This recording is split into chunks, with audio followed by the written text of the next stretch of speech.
Okay, hello, welcome to the Northland. This video is going to be a little bit different than what you're used to seeing. Currently, it's ugly outside. It's like 95 degrees. It's going to be 100 tomorrow. It's just ugly, but that's not what this video is about. I am going to cover the differences between E85 and premium fuel. I've had several people ask me questions about like what fuel I run and whatnot, and every time I say E85, they look shocked and they go, well, why? And I'm like, well, you get better performance out of it, more horsepower, and it's cheaper per gallon. And they always come back with, yeah, but you don't get as good a gas mileage, which is true. I'm not disputing that, but I'm going to show that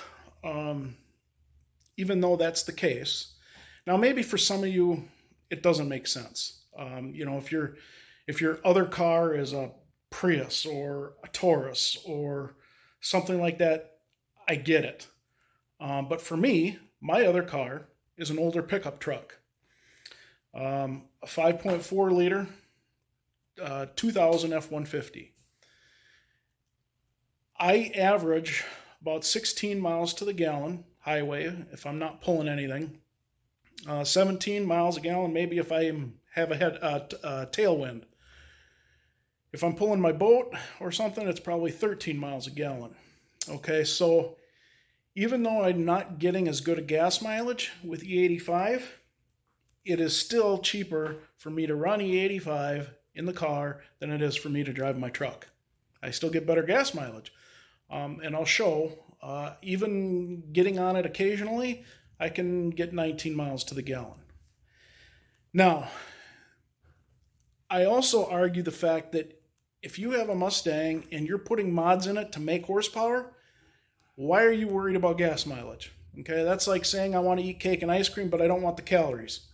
So, if you're worried about gas mileage, then don't put mods in it.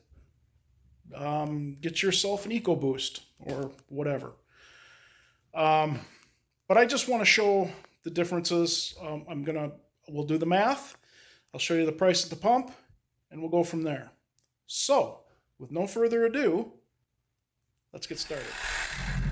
So as you can see, I started with a full tank of gas, but you can see it's over 19 miles to the gallon right now, average. It was closer to 19 and a half just a little bit ago, but I've been driving in the city, and when running on E85, it doesn't take long to affect that mileage figure. So, all right, let's fast forward to the next part.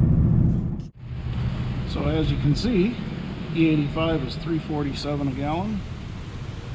88, which I put in my truck, unleaded 88, is $3.87 a gallon.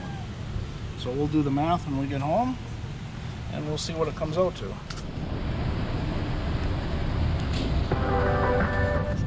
Of course, as luck would have it, on a day when I'm stretching my gas mileage, and not on purpose, I forgot to get gas last night, and it wasn't until I was almost halfway at work when I realized that it was low, and I thought, no problem, I can still make it, as long as I'm not, as long as I'm a good boy, right, and I don't get after it. And I was sitting on 0 miles to empty at about 3 miles from the gas station, 4 miles from the gas station. And I thought, okay, we're going to see how close this really is.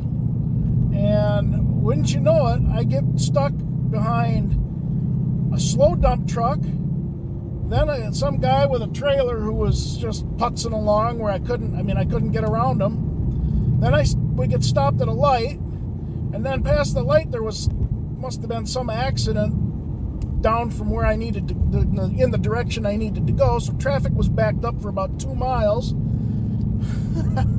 So luckily for me, there was a Holiday across the street, so I had to go over to Holiday. Now, of course, Holiday doesn't sell E85, so I thought, well, we're gonna try something, and so I put in a half a gallon of premium, and I didn't change the tune. I hope I didn't screw something up, but I kind of thought we're just gonna check this out. And I took a shortcut to the Quick Trip where I get my E85, and luckily I made it there and filled up with the E85, and so far I did not detect any difference in the way it ran. Of course, I didn't get above 20 miles an hour at any time before or between Holiday and Quick Trip. And so obviously I filled up with the 85 and everything seems fine, and I'm praying that everything's okay. I'll do the math and I'll show it to you on paper of what we car versus the truck, E85 versus unleaded 88, and then I'll see you at the end here. You can see the price at the pump. Anyway, there's quite a difference, and I know everybody who's watching this, your area is going to be different. I understand that, and I know this isn't a true fuel to fuel comparison, but my point wasn't to compare unleaded 88 to E85, but to show that it is still cheaper and more beneficial to run E85 in my car than it is to drive my truck on regular unleaded. So, and I know it's not, I'm not using the same vehicle for both fuels and all that. I understand. I know there's going to be people that are going to argue that it's not an exact fair comparison. But again, my point wasn't to compare fuels, but to show why I'm doing what I'm doing.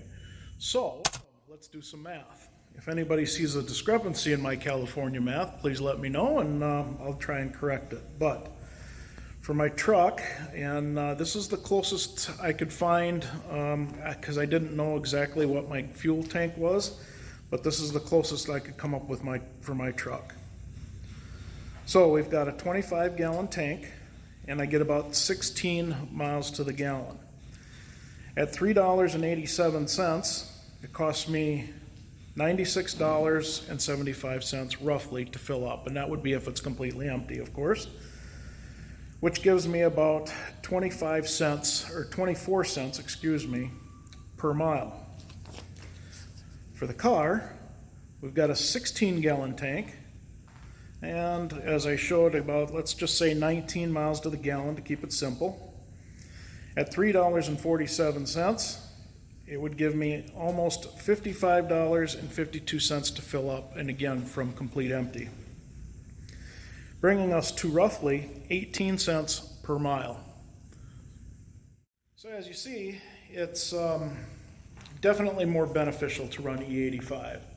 And yes, it would be even more beneficial yet to keep it on premium, or in my area, mostly what you find is 91. You can find 92 or 93 in places, but 91 is most readily available. And again, for me, E85 is sold at a gas station not 2 blocks from my house, so it's very convenient. I know that some of you, it's not going to be as convenient. Maybe you have to drive 30, 40, or 50 miles to get it, in which case maybe it's not the right thing for you. Again, this will be something you're going to have to decide on a case-by-case situation. So, thank you for watching. Make sure you smash that like and subscribe. Even if you didn't like it, I'd appreciate it if you smash the heck out of that like button with whatever you have handy. Share it with anybody you think may have an interest, and stay safe. And again, thank you for watching, and we'll see you in the next video. It'll be a good one.